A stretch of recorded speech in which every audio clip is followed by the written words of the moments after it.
Shi ma ba a gwanna take ba, tafi da zan samu leta. Ya akwai leta. Kai, Khalifa, lafiya ka dawo? Baba, ni ba malamin mu ne ya kore ni a makaranta, ya ce saboda duka dangin mu barayi yan iska ne. Dan akan ƙara zuwa mai makaranta dan zan gurbata mai tarbiyyar yaran makarantar shi. Shi malamin naku ya gaya ma haka? Shi ya manta lokacin da muka yi karam da shi ya shi tuba ya daina sata kaji. A to normal ne ai ba ƙarya ya ba, duk yan iska ne dangin ma. Yanzu ba ya iska ne shi ma. Malamin mu ne fa. Saboda shi Allah ya shirya shi shine da ce mu yan iska ko?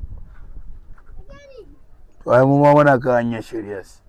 Ai din laifin ku ne wallahi baba, yanzu ka duba baba da girman ka da gemun ka, amma kai ne shan giya, kai ne shan wiwi, kai ne bin mata.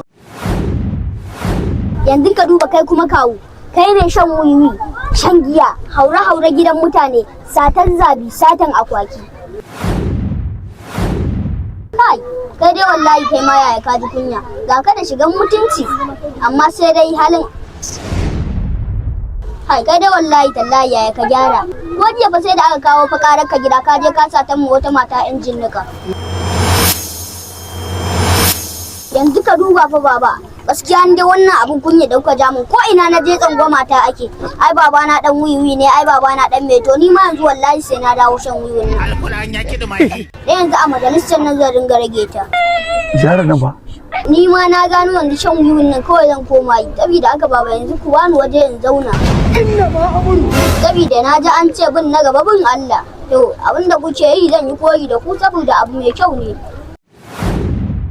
Yauwa baba dan bankilan na yau kawo tafi da akwai leta a gunka. Leta murfinta. Assalamu alaikum jama'a, wannan bidiyon da kuka ga mun yi, akwai mutane wa'inda Allah ya jarabta da irin wannan halin na shaye-shaye. To dan Allah ina kira ga mutane masu shaye-shaye, idan kana yi, idan ka san ba za ka daina ba, to ka dan ringa kebewa. Saboda idan yara suka gani za su yi tunanin abu mai kyau ne, su ma su je su dauka su fara yi. Saboda haka shaye-shaye babu kyau. Shaye-shaye yana janyo aikata mugayen laifuka, kamar irin su fyaɗe, sata da aikata aikin da na sani. Allah ya sa mu dace. Na gode, ni ne Prince Khalifa Naku.